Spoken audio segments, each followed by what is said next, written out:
Please join hands to welcome Dr. Yadav. Thank you very much, sir. Welcome. Thank you very much. Sir, I request sir to just say these, conferment of the award and technical team to play the virtual video before we hand over the exact award to him. But we just want to do a. So today, Global Media Council confirms Lifetime Achievement Award to Professor J.S. Yadav for his immense contribution in media world. Congratulations, sir. Congratulations, sir.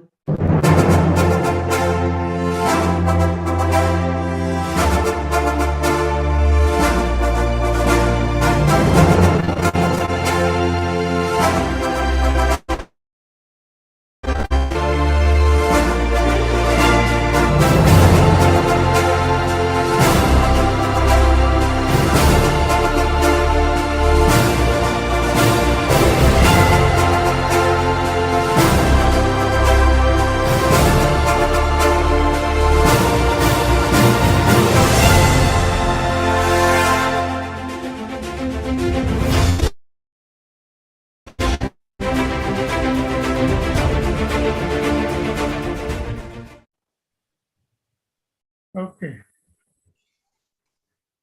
Thanks everybody once again. I'm really honored.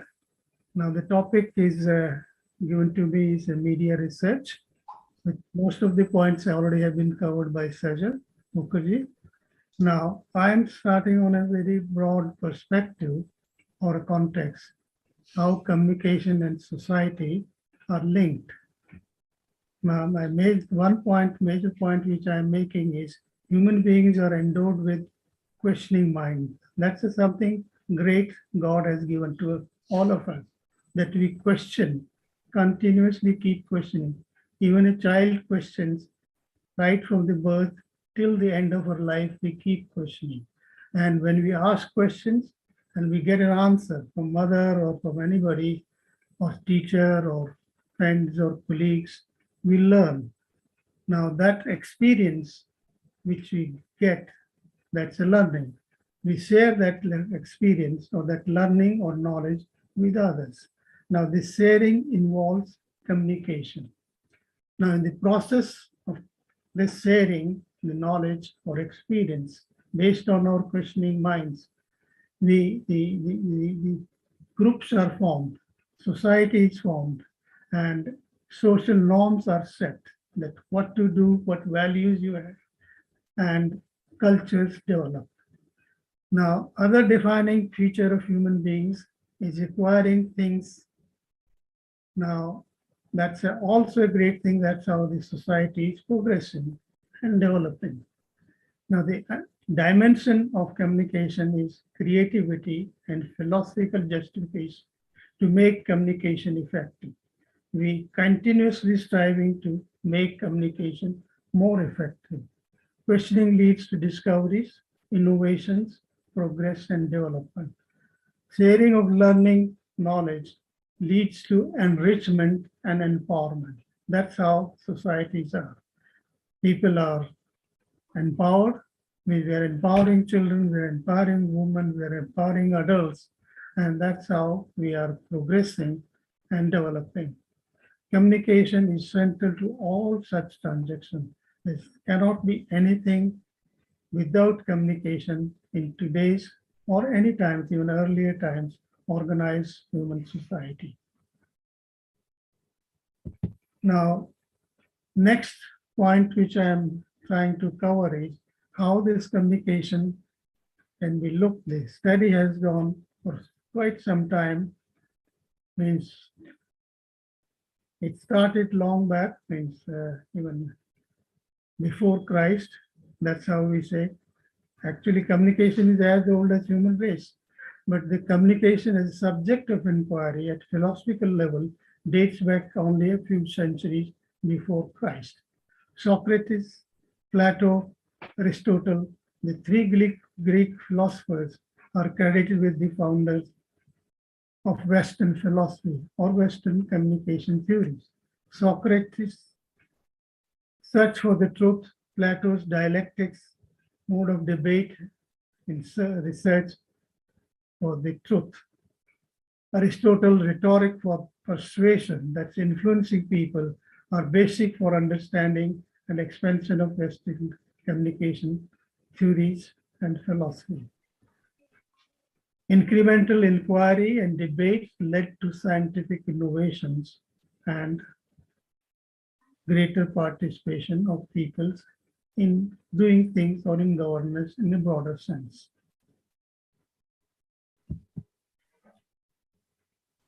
Now, that was the Western perspective. Now, there's a equally important is the what we call it Eastern perspective, or Eastern societies like India. The process of inquiry and debate was initially facilitated by asymmetrical social relations. We call it Shraddha, that's faith or religion, and belief in karma, that's action, leads to development, progress, civilization, growth. But subsequently, these very factors which facilitated great civilization development became hurdles in free inquiry and debate, leading to petrification and stagnancy. Against this, many reform movements by religious and social and political leaders emerged over centuries across the country. India's struggle for independence from the British rule witnessed many social reform movements. Mahatma Gandhi, father of the nation, one of the greatest communicators, used faith, culture, and action, all three, faith, culture, and action, and built a movement of common people against the British Empire.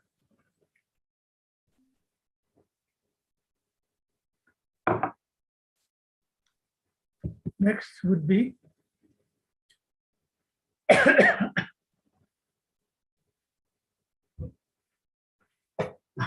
now communication.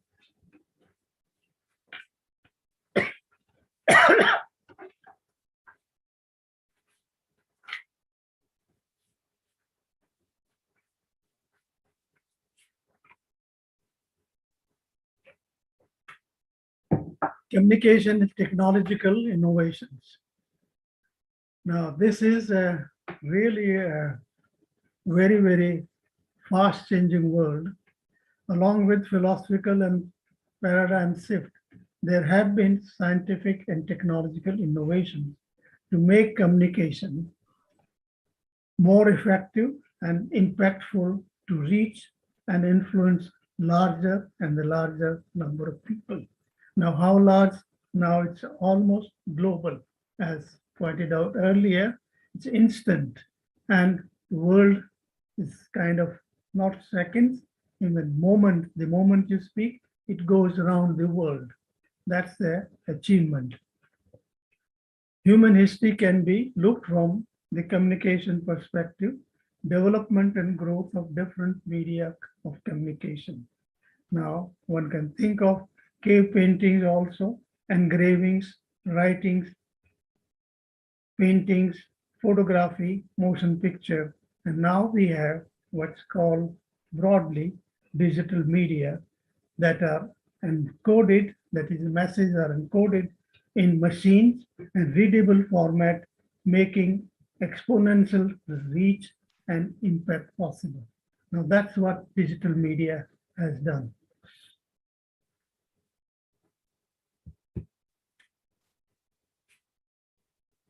Now, digitalization of communication and media.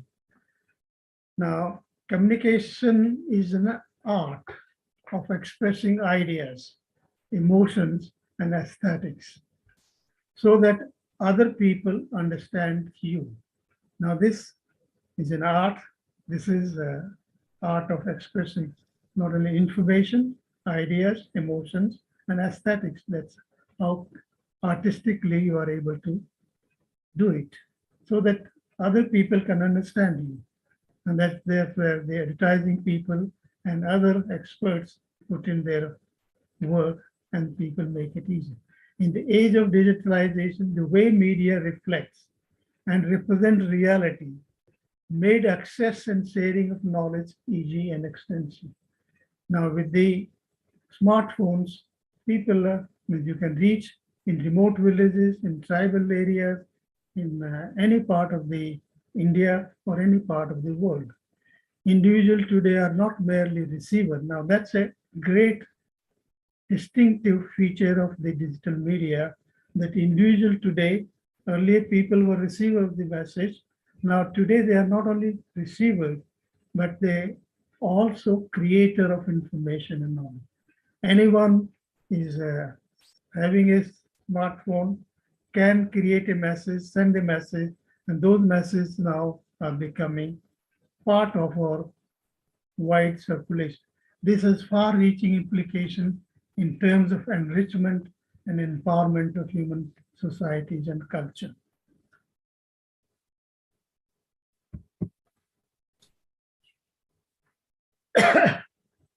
Now, broadly, we call this as one of the area is we call it a social media.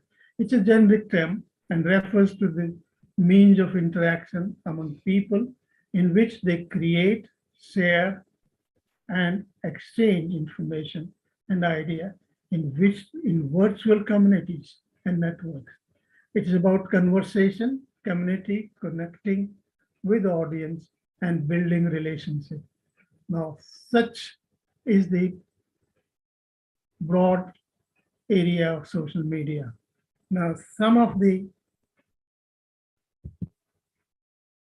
popular platforms are blog, Facebook, Twitter, YouTube, WhatsApp. Now, all we are familiar with these words, these platforms, and we are all using this. Now, I put a little more details on the WhatsApp. WhatsApp is a common and pervasive free messaging. Now, the greatness about it, it's a free. We keep on sharing messages without any cost per se, available on smartphones. Now, one estimate says over 300 million Indians are now using WhatsApp, making it a battlefield for contesting ideas, vision of community, society, nation, and world. Now, during this COVID-19, the amount of WhatsApp exchange between people has been enormous. Take any area, whether it's a film or song or meditation or Gharelu Dawaiyan, is take anything, all kind of suggestions come, and it's really very difficult what's right, what is wrong. It's a battlefield for all kind of contesting ideas. WhatsApp has become a major platform for political parties and ideologic also in democratic society. But unverified information, rumors, toxic information also being served as conduit for fake news. And we all are now familiar with, some people have done lots of research, even PhD in IGNOU on fake news. Some are still doing it.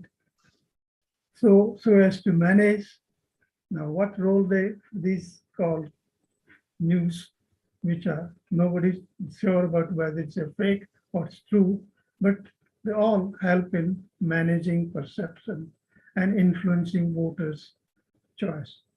Now, politics is one area, but it influences perceptions and choices about everything. Whatever you look at it, whatever you do, whatever action you take, it influences your perception and it influences your action.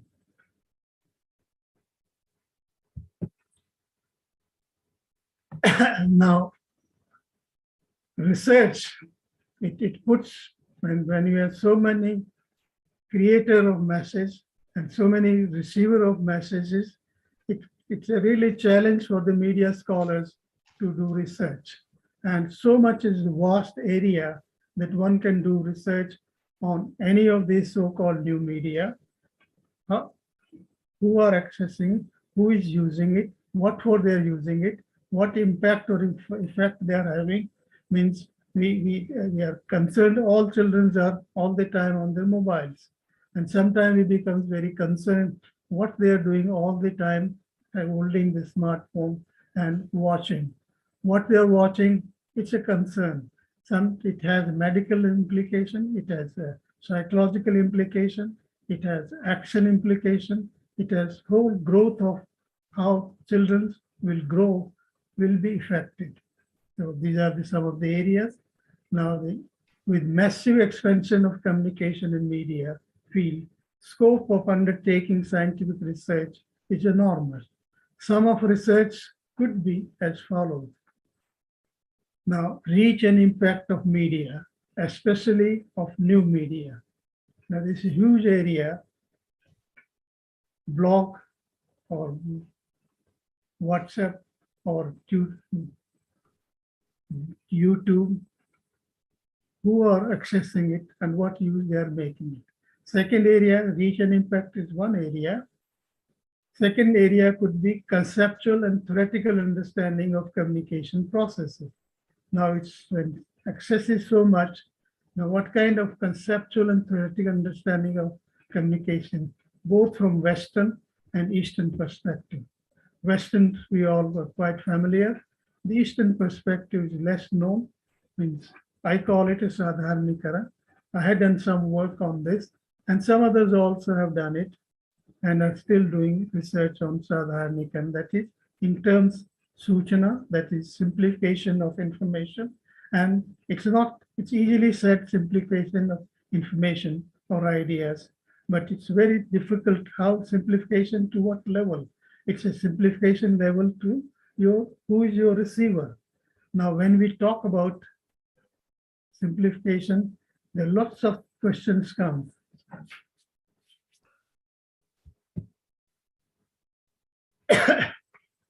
Now, basic research area could be strategic use of media. That's where I put a lot of emphasis, how to make strategic use of media, because it's now available to so many people and so many resources are being put. But still, these are not unlimited resources. One has to make very strategic use of media to make it cost-effective, timely, and in right direction. Now, step could be, and I'm listing a couple of steps, how strategic use of media can be done. That we start with research, evidence-based situation analysis. I put it situation analysis in single comma. Now, it's a very covers very well. Whatever the situation that you want to use communication for, do it situation analysis, and then do scientific research could be undertaken to find that helps in making most cost-effective use of communication media resources in different fields. Now, some fields I've listed, but there could be more also.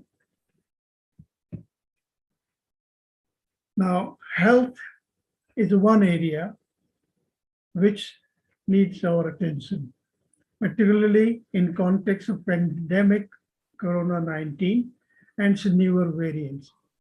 Now, lots of research by lots of people with different backgrounds is being done. Second area is agriculture. Now, in the context of farmer education, again, lots of questions are there that what aspects you are focusing on. You can do research, means from the farmer's point of view, from the trader's point of view, from the consumer's point of view. And another is management. That is, in all this, there is an infrastructure and logistic issues.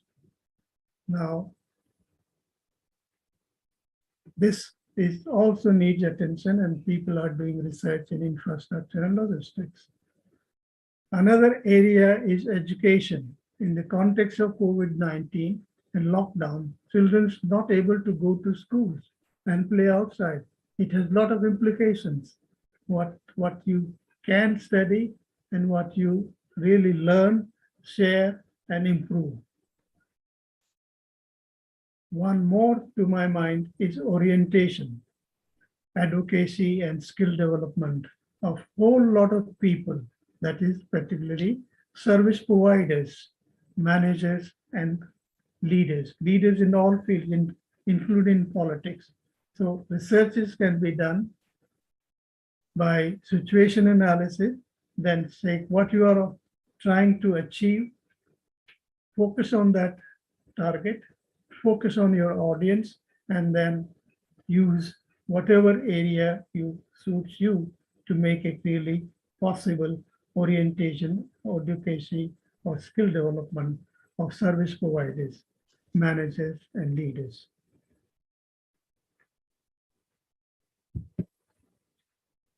I will sum up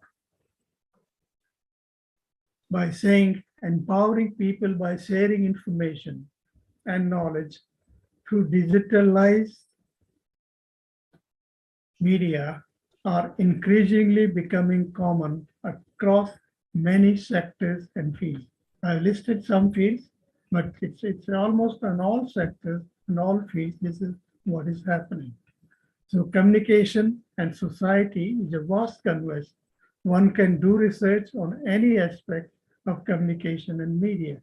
There's a huge challenge for the communication and media scholars, both young and old, senior or junior, all can and are doing research. There's so much to do for media persons or communication persons to enrich, to understand the society, understand its question, find solutions, and provide directions to the change and contribute to the growth, contribute to the making a big contribution to the empowering and developing the nation as a whole. I think with these words, that's all what I have to say.